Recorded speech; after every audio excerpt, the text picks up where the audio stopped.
They say money can buy comfort, but it cannot purchase the purity of love or the dignity of respect. When Michael Harris, a proud millionaire, decided to flaunt his mistress before his pregnant wife, he believed his wealth placed him above consequences. Little did he know that beneath Amanda Harris's gentle demeanor lay a spirit unafraid of retribution. What started as a careless mockery soon spiraled into an elaborate battle of wills, unveiling hidden secrets, powerful alliances, and the lengths to which a betrayed woman would go. This is the tale of arrogance, betrayal, and ultimate redemption. A drama that would shatter one man's world and elevate a woman to claim the destiny she deserved. Michael Harris, at 42, was at the peak of his success. Born in Dallas, Texas, he began life in a modest suburban home, sharing a single bedroom with his two younger brothers. He had grown up watching his father, Ronald Harris, struggle to keep food on the table, taking on multiple jobs just to make ends meet. The seed of ambition was planted early in Michael's mind. He wanted a life free of struggle, and if he had to work tirelessly for it, so be it. By the age of 30, he had established a tech startup, Harris Innovations, which quickly attracted wealthy investors, including the influential George Nicholson, known for his ties to some of the most successful venture capital firms in Silicon Valley. In a few short years, Michael's wealth exploded. Yet, despite the outward confidence, Michael exuded an unspoken insecurity gnawed at his insides. His newfound status gave him the freedom to travel internationally, attend extravagant galas, and post photos of himself with celebrities and political figures. He loved being seen with the likes of Mark Cuban, who briefly mentored him in a business incubator in Dallas, or standing alongside philanthropic luminaries like Melinda French Gates, gleaning knowledge wherever he could. These associations placed him among the city's elite, yet beneath the polished surface was a man terrified of losing it all. It was in the midst of his meteoric rise that Michael met Amanda. The pair's introduction was surprisingly humble for a man who had spent the past few years hobnobbing with the wealthy. They locked eyes at a local farmer's market in downtown Dallas. Amanda Richardson, a soft-spoken volunteer coordinator at a nearby children's charity, was helping to organize a fundraiser. With her wide, warm smile, simple white blouse, and comfortable jeans, Amanda stood out from the typical city crowd, not because of glitz, but because of her earnest presence. When their eyes first met, Amanda blushed and turned away. But Michael initiated conversation. Within minutes, he found himself utterly absorbed by her kindness and intelligence. It was a new experience for him, a conversation that was not about money, status, or angles for networking. Amanda had no idea who he was. She was simply courteous. It intrigued Michael to no end. They began dating quietly, away from social media's glare. Amanda insisted she had no interest in fancy restaurants or luxury getaways. She preferred quiet coffee shops where they could talk about life goals and favorite books. Before he met her, Michael's relationships had mainly centered on business alliances or superficial flings with socialites who were drawn to his status. Amanda offered something different: compassion, genuine curiosity, and an innate confidence that she was enough with or without high heels and expensive jewelry. A year later, they married in a secluded ceremony, their wedding, in stark contrast to the lavish receptions favored by Michael's wealthy friends, took place at a small chapel in the countryside. Only close friends and family were in attendance. The sole extravagance was the wedding dress. Amanda wore an heirloom that once belonged to her late grandmother, Martha Richardson, who had been a celebrated community teacher in the Dallas-Fort Worth area. The vow exchange was as emotional as it was modest, with Amanda's father, David Richardson, giving her away, while shedding tears of genuine happiness. During those early days of marriage, Michael treated Amanda like a precious gem. He admired her refusal to be swept away by materialism, her devotion to the children's charity she ran, and her unwavering moral compass. Yet as his business soared, so too did his circle of equally successful or more cunning associates. He became even more immersed in high-stakes deals, networking events, conferences across Europe and Asia, and sophisticated parties in glimmering skyscrapers, unbeknownst to Amanda, while she waited at home, planning her next charity drive, or crocheting baby blankets for newborns at the local hospital. Michael was drifting into a more decadent lifestyle, expensive clubs, after-parties, and seductive interactions with women who hung on his every word. Amanda tried her best to support him as his schedule grew more intense. She excused his frequent absences and lack of communication as the cost of business. But the seeds of resentment and entitlement began to take root in Michael's mind. He was a self-made man, unstoppable, adored and admired. It happened little by little.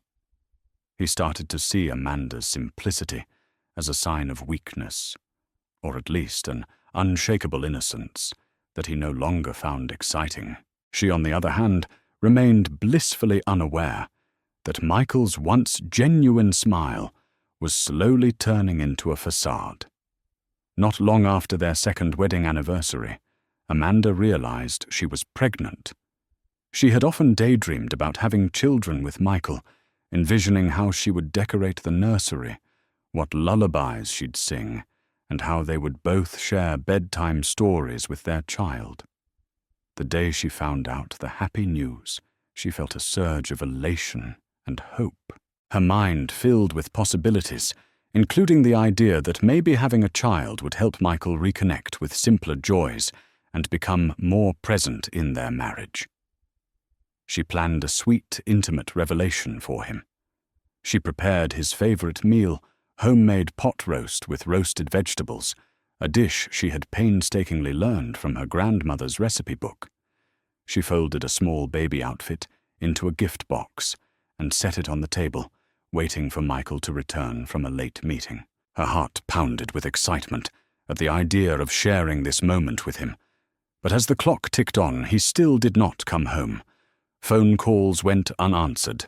Texts received no reply. Eventually, well past midnight, he staggered into the house, the overpowering scent of whiskey trailing him. Amanda tried not to let her disappointment show. She offered him some water and gently guided him to the gift box, excitedly saying she had a surprise. Michael looked disinterested, borderline annoyed. Yet when he finally opened the box and saw the miniature onesie that read, "Daddy's Little Miracle," his eyes widened. "Are you pregnant?" he asked, blinking in surprise. Even in his inebriated state, a flicker of joy crossed his features. Amanda nodded, tears pooling in her eyes. For a moment, she thought she saw the old Michael, the one who cared about her wholeheartedly, the one who saw her as more than just another fixture of his life. He hugged her perhaps out of reflex, but quickly broke away and muttered something about it being good news before stumbling off to bed without further discussion. That night, Amanda couldn't sleep. She cradled her belly gently, wondering if her future child would ever know the warm, loving father she had envisioned. Michael's reaction lingered in her thoughts. It was as if he was concerned, but not particularly thrilled. He was preoccupied, distant, more than that. A subtle alarm rang in Amanda's mind.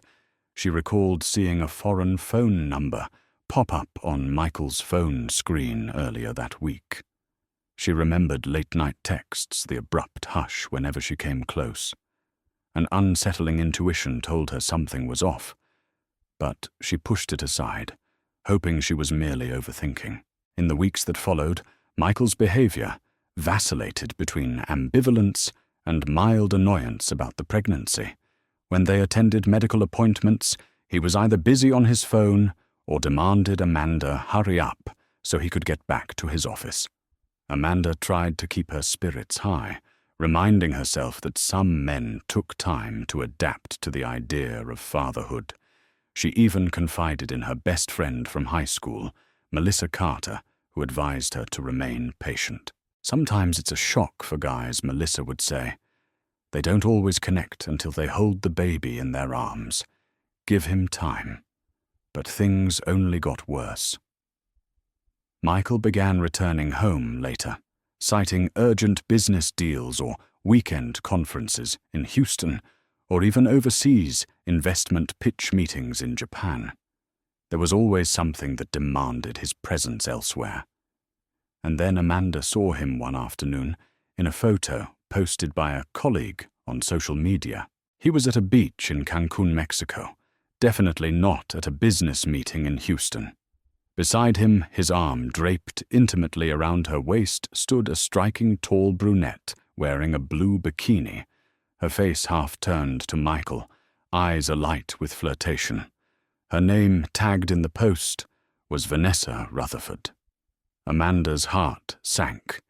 She had heard the name Vanessa once before, in a conversation Michael was having on the phone, but he cut the call short when she walked into the room. She confronted him gently that evening, showing him the photo. He scoffed and tried to laugh it off, claiming it was an innocent gathering. But Amanda was no fool. The photo spoke volumes. Michael brushed off her distress, told her she was just being hormonal and jealous. For the first time, Amanda got a glimpse of a new and cruel side to her husband, a man who had neither empathy nor respect for her feelings. At that moment, she decided to keep her composure. She thought of her unborn child, remembering how her own mother and father had remained calm through family hardships. She told herself that confrontation needed to happen when her head was clear, not in the midst of heartbreak. And so Amanda began observing Michael more closely, not as the loving husband she believed he was, but as a man she no longer recognized, Vanessa. Rutherford was no ordinary fling. She was the daughter of a wealthy real estate mogul from Phoenix, Arizona, named Raymond Rutherford. Known for her prowess in interior design, Vanessa moved through high society circles with an air of entitlement, thanks to both her wealth and her striking model-like appearance. She met Michael Harris at a high-profile fundraising gala for a new tech incubator in Manhattan. Michael had attended to scout potential partnerships. Vanessa was there to flaunt her father's money and connections. They crossed paths when Vanessa overheard Michael boasting about the expansion of Harris Innovations into East Asian markets. Flattery ensued. Vanessa, seeking a new thrill, admired Michael's ambition. Michael, bored and unsatisfied with his home life, found Vanessa's bold persona enticing. Their affair began with covert text messages and secret getaways to resorts in Mexico and the Caribbean, always under the guise of business. Soon it became more serious than either had intended. Vanessa started pressuring Michael for a public acknowledgement of their relationship, but Michael, still legally and somewhat morally tethered to Amanda, hesitated. However, the more time he spent with Vanessa, the more cynical he grew toward Amanda. In his mind, Amanda was the anchor, preventing him from living the life he deserved. Her pregnancy, once a miraculous surprise, now felt like a chain. Vanessa, meanwhile, encouraged Michael to let go of any guilt. She whispered that a man of his stature should never be tied down to someone boring and unambitious. She insisted that Amanda, with her simple, charitable lifestyle, was unfit to be a power wife. Amanda discovered much of this through small clues receipts from fancy restaurants in exotic locations carefully hidden away in Michael's desk, glimpses of suspicious emails, and the mounting number of photos from colleagues' social media accounts. She never publicly confronted him. Instead, she documented everything. Part of her was still in denial, but another part realized she needed hard evidence if she wanted any form of justice. She confided only in Melissa and her father David, both of whom urged her to plan wisely for her future and for the future of her child. Yet ironically, the biggest revelation came when Michael, in a brazen act of cruelty, brought Vanessa back to Dallas and paraded her around during a business cocktail party at a luxury hotel. Amanda, who hadn't been invited, only learned of it when a mutual acquaintance spotted Michael getting out of a limousine with Vanessa, greeting top investors like George Nicholson and other business tycoons, all while ignoring the fact that his pregnant wife was at home. When word reached Amanda, it was like the final straw. The moment that sealed Michael Harris's fate was a small but extravagant dinner party he threw at their Dallas mansion to celebrate closing a major venture deal. He invited close associates, some potential clients, and to Amanda's shock, he also invited Vanessa Rutherford, an unmistakable affront. Amanda, 7 months pregnant, had grown used to being sidelined at Michael's events, but never had he so blatantly disrespected her in her own home. She could sense something was off from the moment she saw Vanessa step out of a sleek black sports car, wearing a shimmering silver gown that clung to every curve. Her lips painted a provocative crimson. By contrast, Amanda wore a loose-fitting maternity dress in soft pastel, her face pale from a difficult pregnancy riddled with fatigue and morning sickness. The staff had been given explicit instructions by Michael to cater to Vanessa's every whim, effectively elevating the mistress to guest of honor status. Throughout the evening, Amanda dutifully greeted the guests, many of whom avoided her gaze, clearly uncomfortable with the unspoken scandal in the room. Michael, meanwhile, stayed close to Vanessa's side, introducing her to important investors as if she were a future business partner. The tension became almost unbearable when dinner was served. Amanda sat at one end of the long dining table, while Michael and Vanessa sat quite symbolically near the head. Someone asked Amanda how her pregnancy was progressing. She began to answer politely, explaining that she was hoping to keep her stress levels down for the baby's sake. At that moment, Vanessa let out a haughty laugh, leaning over to Michael and whispering something. Michael smirked, turning his gaze upon Amanda. The entire table fell silent. He spoke in a voice dripping with condescension.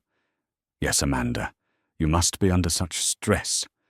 Taking care of a few children at your charity, right?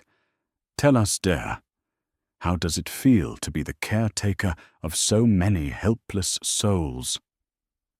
An awkward hush settled over the guests.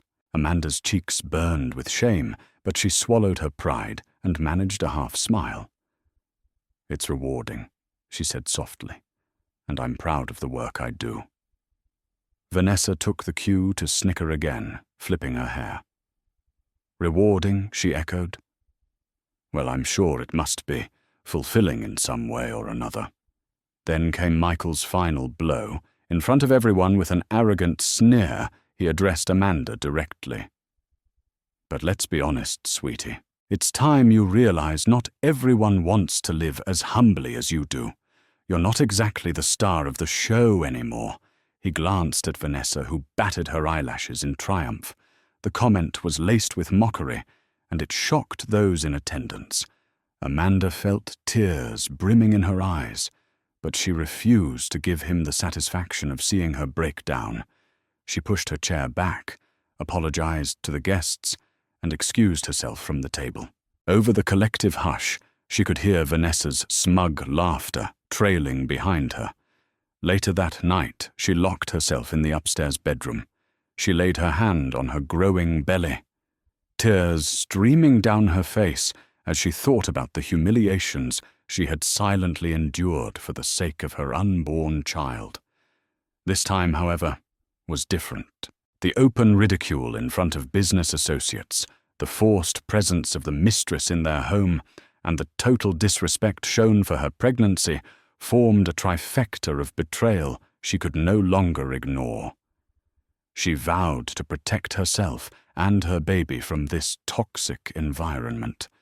She vowed that Michael would learn that some lines once crossed invite consequences that no amount of money can stave off. Amanda Harris did not crumble after that humiliating dinner party. Instead, she found a fierce clarity she had never known before. In the solitude of her room, hand resting on her swollen belly, she made a vow not just to survive Michael's betrayal, but to reclaim the dignity he had so callously stripped away. And she knew she couldn't do it alone. The following afternoon, Amanda reached out to the one person she trusted implicitly, Melissa Carter, her best friend since high school. They arranged to meet at a discreet cafe on the outskirts of Dallas, a cozy, dimly lit place far from the judging eyes of the city's elite. Amanda arrived early, her heart pounding, a simple scarf wrapped around her head to avoid recognition. When Melissa entered, Amanda's composure faltered for the first time. She barely managed a whisper. "I can't do this anymore." Over mugs of chamomile tea, Amanda poured out everything Michael's affair, the public humiliation, the mounting emotional strain. Melissa, fiercely protective, listened with growing fury. "He thinks he can walk all over you because he's rich and powerful," she said, slamming her cup down. "He has no idea who he's messing with." But Melissa was more than just outraged. She was resourceful. She immediately offered not just moral support, but tangible help.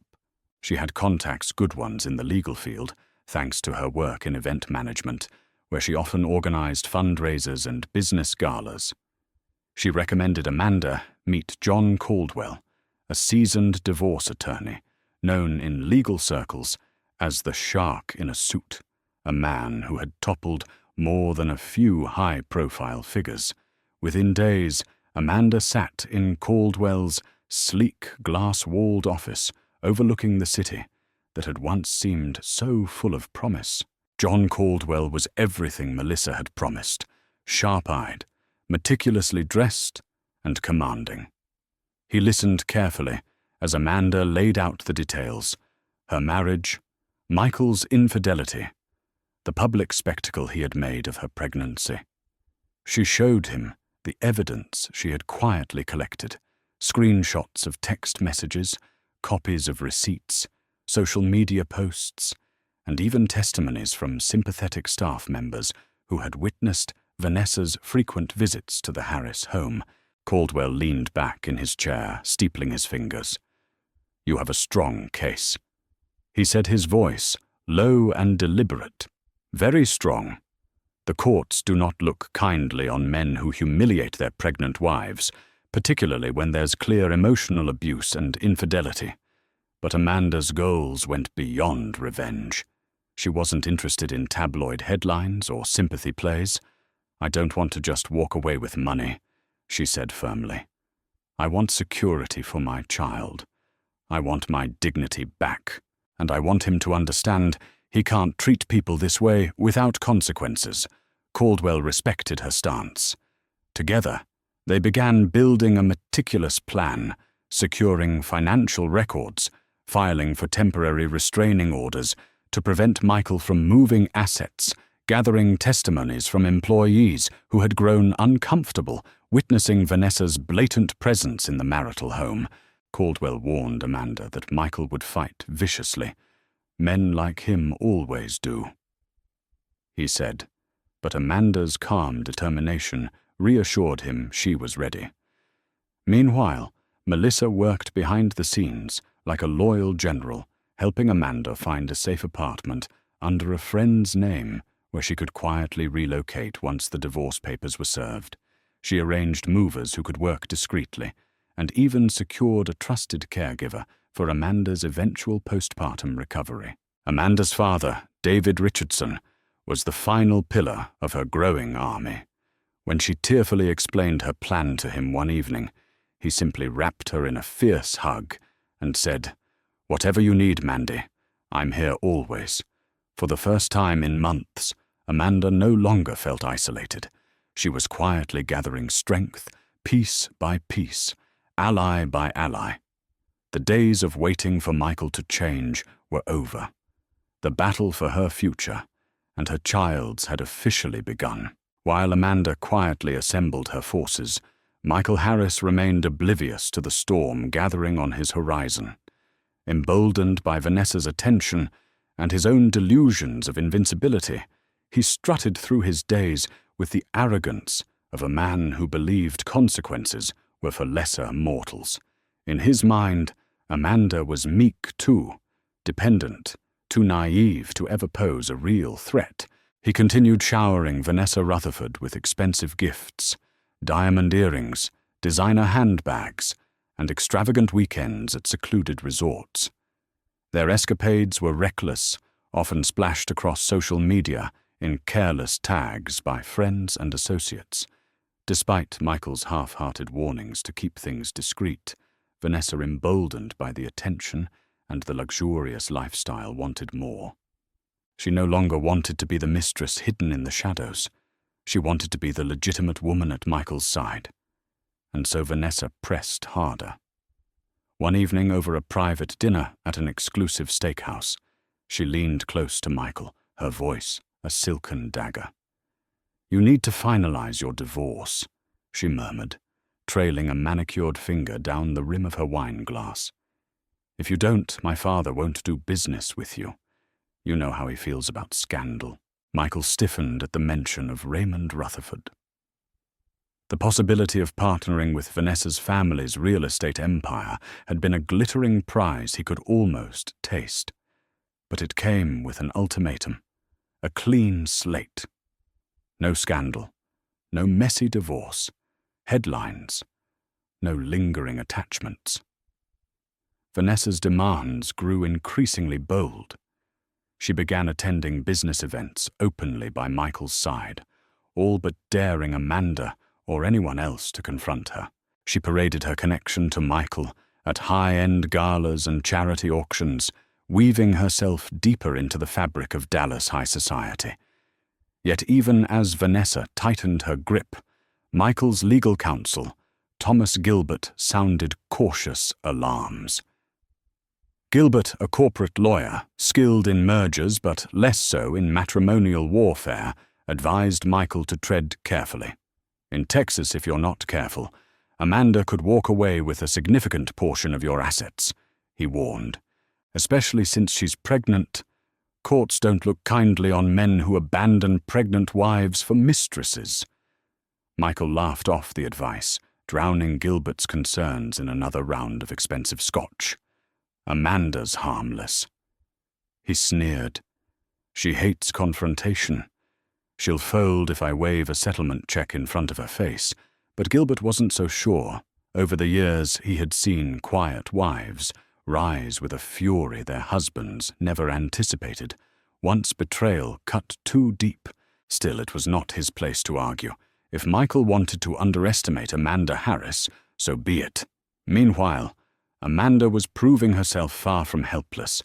The household staff, who had silently witnessed months of disrespect and cruelty, began siding with Amanda in small but crucial ways. A housekeeper discreetly informed Amanda about Vanessa's private visits.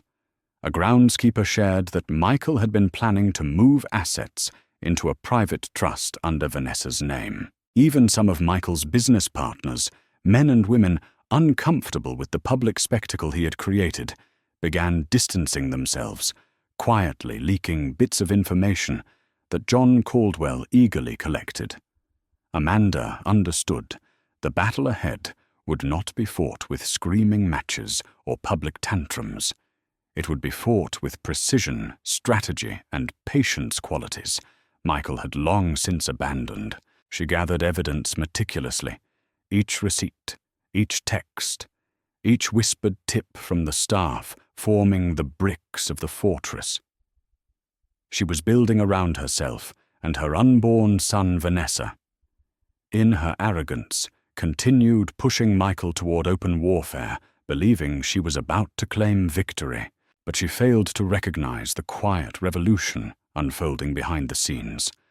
A revolution led not by rage, but by a woman who had once been gentle enough to forgive, but was now strong enough to fight. And so, while Michael celebrated premature triumphs in glittering restaurants and penthouse parties, Amanda waited, gathering her allies in silence.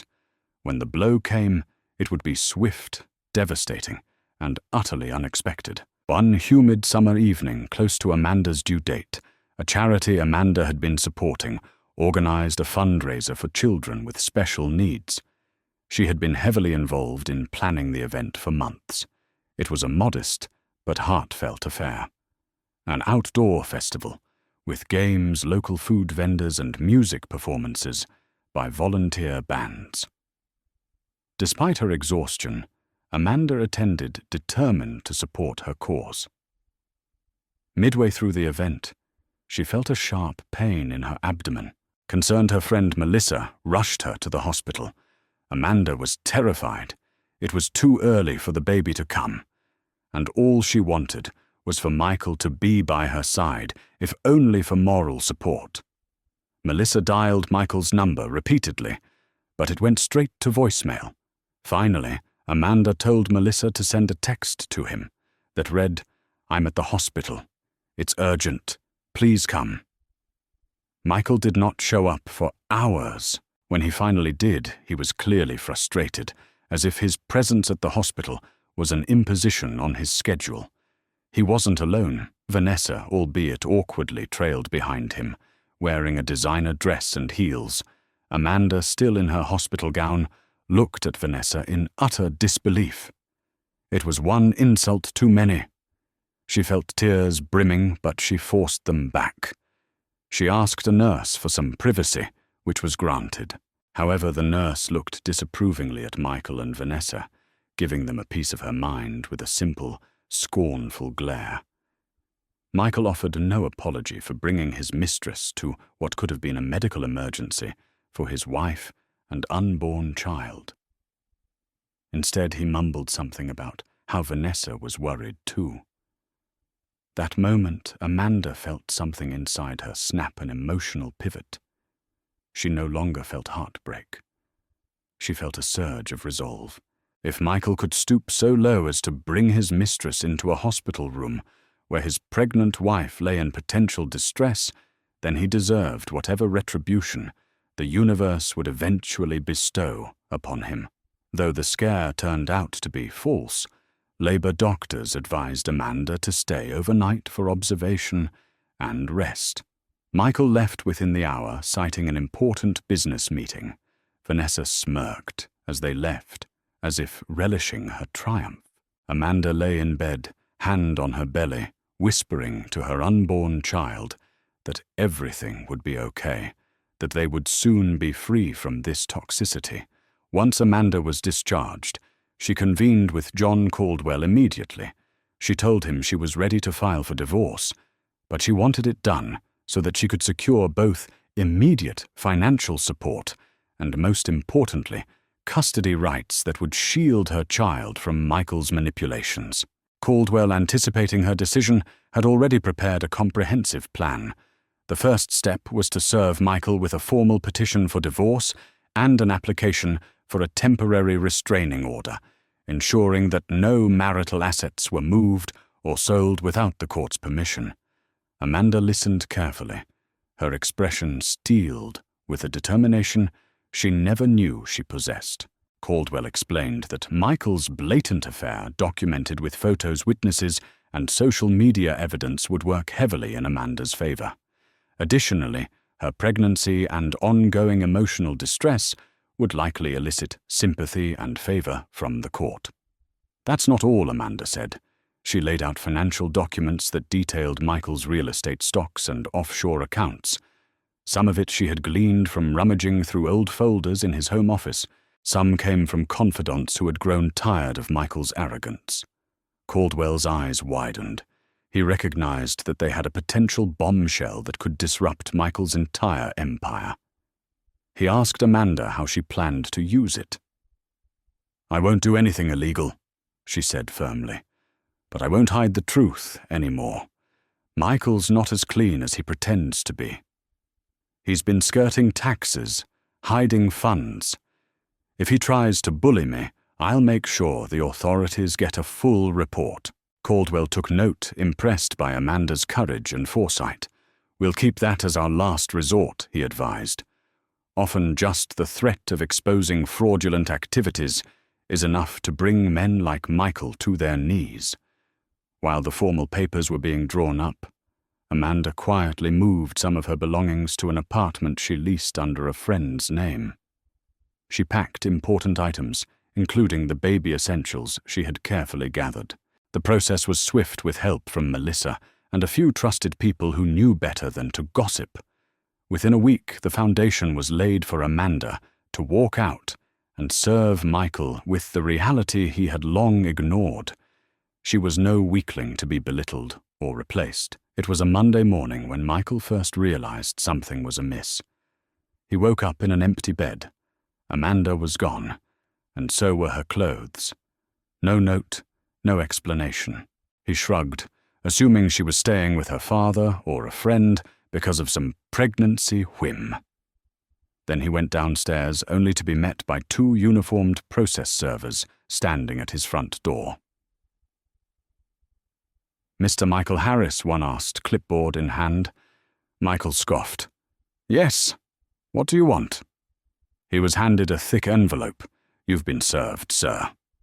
Before Michael could protest, they departed, leaving him standing on his porch with an expression of shock as he flipped through the contents: divorce papers, temporary restraining orders against shifting marital assets, summons to appear in court.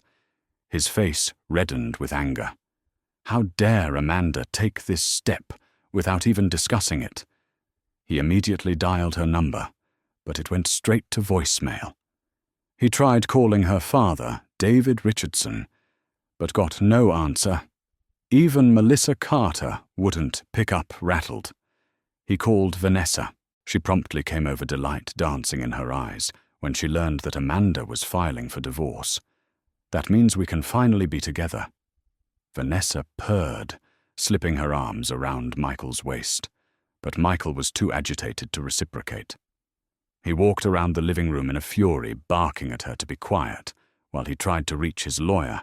Thomas Gilbert's reaction was professional concern, but he could barely keep the satisfaction out of his voice. He had warned Michael this could happen, and now they had a fight on their hands that might cost Michael a fortune. "Don't panic," Gilbert said, "but you need to prepare for a tough legal battle. She has strong grounds. The affair, her pregnancy, emotional distress, judges in Dallas County won't look favorably on your behavior." Michael cursed under his breath. He realized that his empire, built on years of relentless work and networking, was at stake. The idea that Amanda, who he had once viewed as meek, might walk away with half of everything he owned, infuriated him. He pounded a fist on the table, ignoring Vanessa's attempts to soothe him. "I'll fight her." He spat. "I'll make sure she gets nothing." But that was before he saw the rest of the documents. Amanda's attorney had also filed a motion to freeze his assets pending the outcome of the divorce. That included his cherished investments, some of which were under investigation for potential financial irregularities. Panic flared in Michael's eyes. He had been sloppy in hiding some creative accounting. If Amanda's team uncovered that, not only could he lose in divorce court, but he could face criminal charges or fines from federal agencies. Vanessa watched as Michael paced.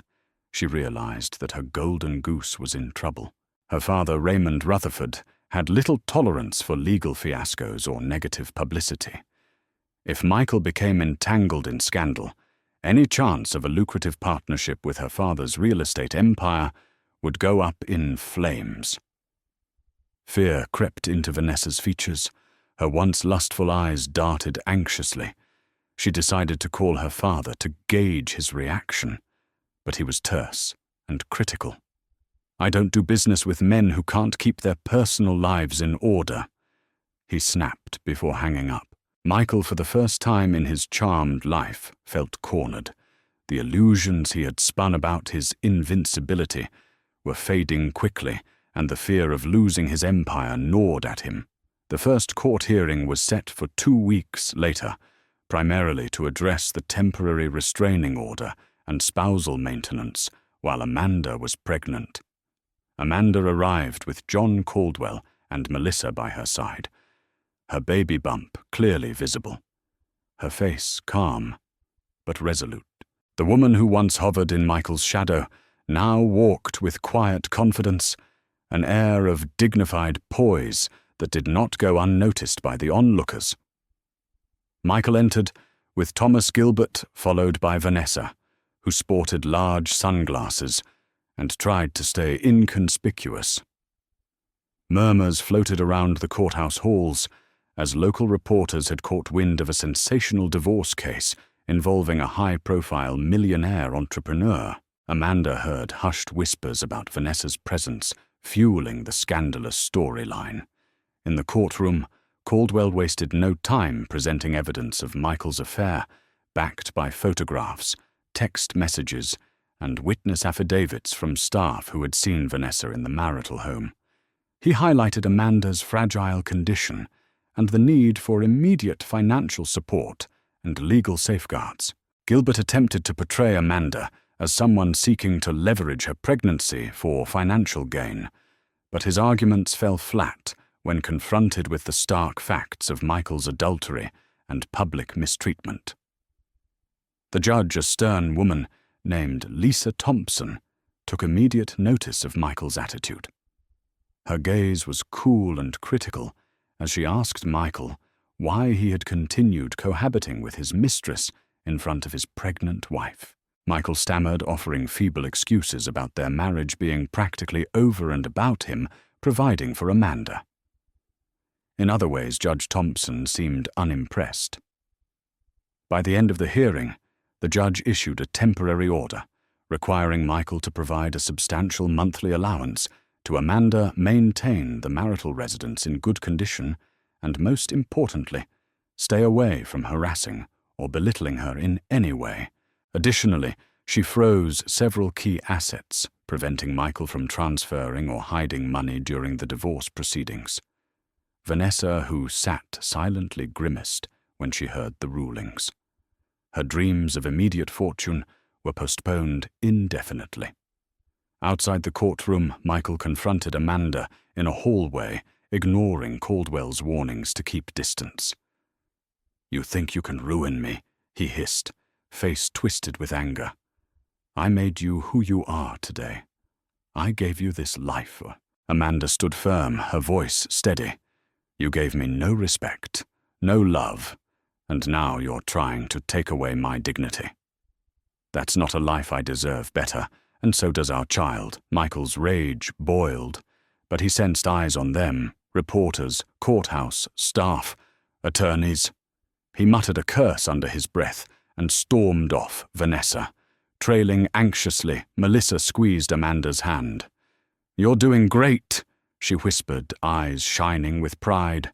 Amanda nodded, feeling a mix of relief and sorrow. The marriage she once cherished was gone, replaced by legal battles and public drama.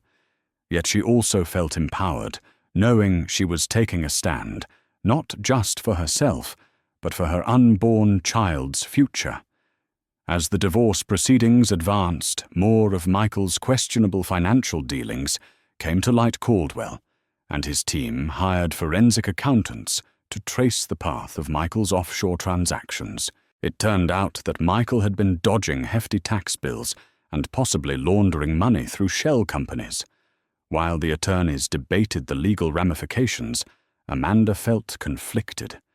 Exposing these crimes could bring him down completely, but also risked overshadowing the child support and settlement she needed to secure. One evening, Amanda received a surprising phone call from an anonymous source, later revealed to be a disgruntled employee in Michael's company. He claimed to have documents proving Michael and some of his top executives had defrauded investors by inflating projected revenues. The contact was willing to testify if he was given legal protection. Amanda immediately relayed the information to Caldwell, who confirmed that they could use it as leverage. Meanwhile, Vanessa's relationship with Michael soured under the weight of the legal crisis. Unable to secure financial ties to her father's empire and witnessing Michael's potential ruin, she started distancing herself. When Michael tried to confide in her or ask for her father's assistance, she became aloof, making excuses about how her father was furious and how she needed to keep a low profile. In truth, Vanessa's interest in Michael was waning. She had no desire to be the mistress of a scandalized, potentially bankrupt man. Michael caught wind of Vanessa's coldness, and it only fueled his desperation. He realized he had discarded the stable love of a devoted wife for a shallow, fleeting affair. But he couldn't muster the humility to apologize or rectify his mistakes with Amanda. Pride, stubbornness, and a twisted sense of entitlement locked him into a self-destructive path. He began drinking, heavily missing important court deadlines, and ignoring calls from his corporate lawyer. His empire was crumbling, and the irony was that the person he once mocked, his pregnant wife, held the key to his downfall.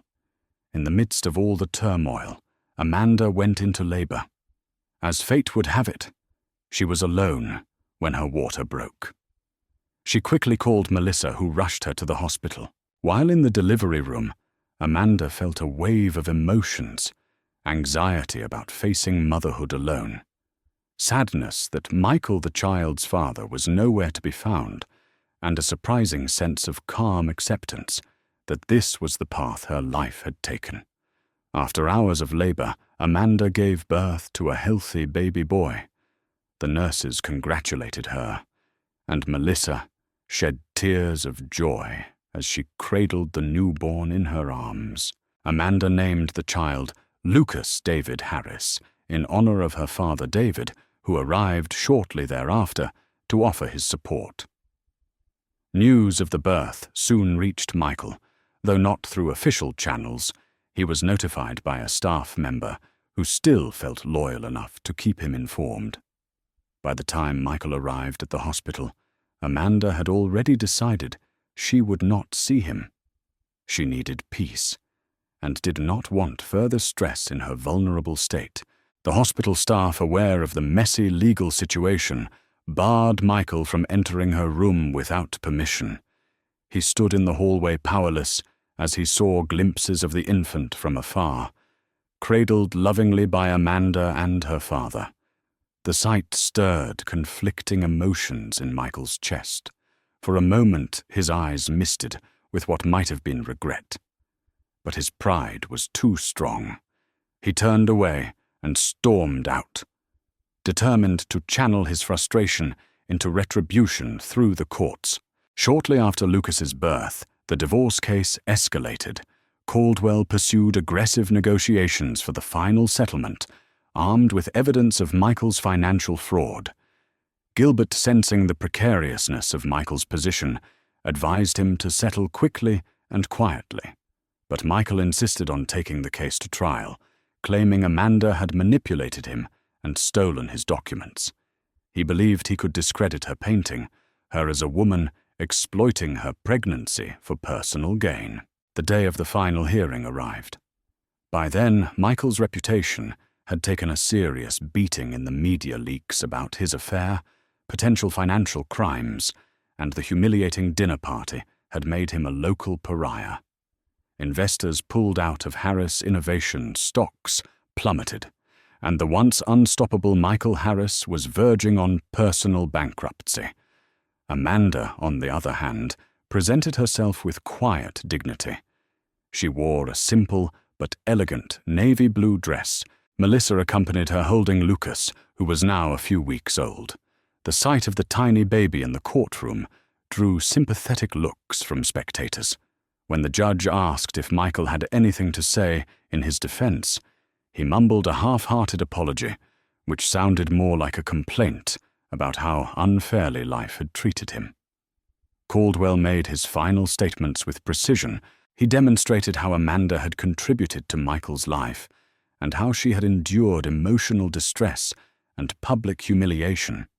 He laid out the documented evidence of the affair, including testimonies from employees who witnessed Vanessa Rutherford mocking Amanda in the marital home. He then struck the final blow by subtly referencing Michael's precarious financial dealings, warning that if the judge needed further clarity, they were prepared to bring forth forensic accountants and potential whistleblowers. Judge Thompson, having heard enough, ruled decisively in Amanda's favor. She granted Amanda full custody of Lucas with visitation rights for Michael, contingent on him completing parental counseling. The judge also awarded Amanda a substantial settlement, which included the marital home, additional spousal maintenance for a set duration, and a large sum of money from Michael's remaining liquid assets. The final blow to Michael's pride came when the judge stated that any future investigation into financial misconduct could proceed independently, hinting that if Michael tried to hide assets again, he would face serious legal consequences. Vanessa Rutherford, who attended the hearing out of morbid curiosity, slipped out the moment the ruling became clear. She wanted no part in Michael's impending ruin. Her father had already threatened to cut off any support if she remained entangled in the scandal. In the days following the verdict, Michael experienced a swift and brutal downfall.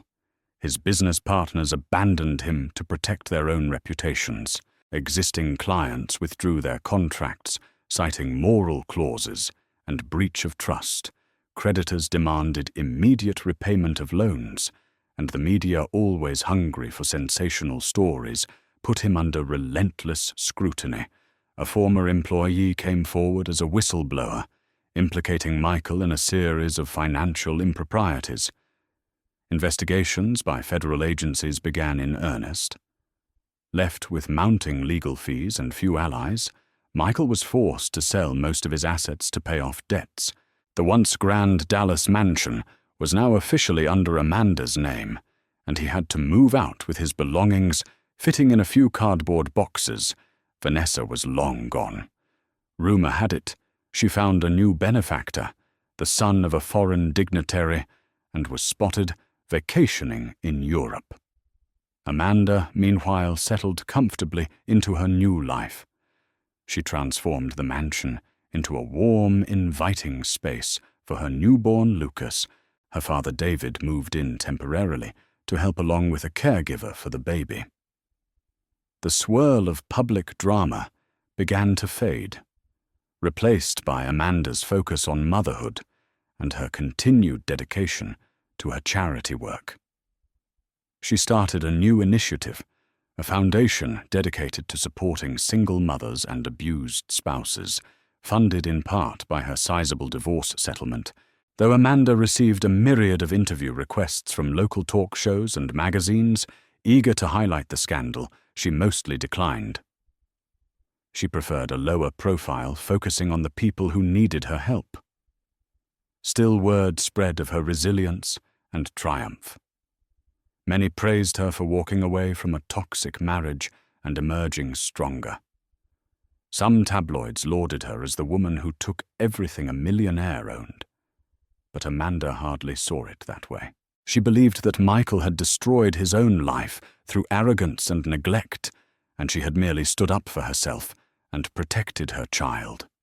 From time to time, Michael would attempt to contact Amanda, either to see Lucas or to negotiate some detail of the settlement. Amanda was not cruel. She allowed supervised visits, but only once Michael proved he had enrolled in counseling. Each time he visited, Michael would stand awkwardly trying to interact with his son. Lucas, an innocent infant, would gaze at his father with wide, curious eyes. Often Michael would break down, whispering apologies and laments. For Amanda, it was bittersweet. She felt pity for the man who once held so much promise, yet she never wavered in maintaining her boundaries.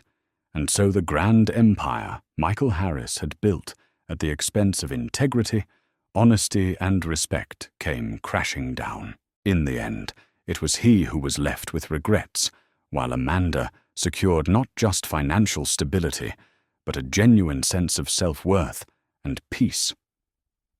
In the end, Michael Harris's downfall served as a stark reminder that cruelty and arrogance carry their own brand of karma. He learned too late that love cannot be bought, and respect should never be taken for granted. Meanwhile, Amanda Harris, once humiliated, found her strength in her unyielding resolve to protect her child and reclaim her dignity. She turned her pain into purpose by supporting others facing similar betrayals. Thank you for following this riveting tale of betrayal, redemption, and ultimate triumph. If you found inspiration in Amanda's resilience, or a lesson in Michael's fall from grace, we'd love to hear your thoughts. Don't forget to like, share, and subscribe to our channel for more real-life drama stories that pack a punch. Your support allows us to continue bringing you the most compelling narratives, ones that remind us all that karma, in its own time, settles every score.